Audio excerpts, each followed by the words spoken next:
কাল গিয়েছিলাম একটু শিলিগুড়ি, আর ফিরতে ফিরতে রাত হয়ে গেছিলো। তারপরে এসে তো মাথায় হাত, এই কি হলো, মানে কুকুরে আমার এত পরিমাণে ক্ষতি করে দেবে সেটা আমি বুঝতেও পারি নাই। কীভাবে আমার গাছগুলো সব নষ্ট করেছে, প্রায় 10-12টা গাছ টব ভেঙে সব, মানে কি বলবো।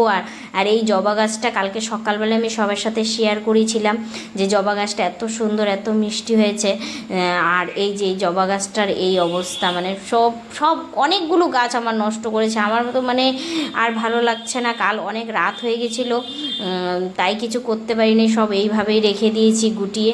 এখন আজকে আবার করব এগুলো।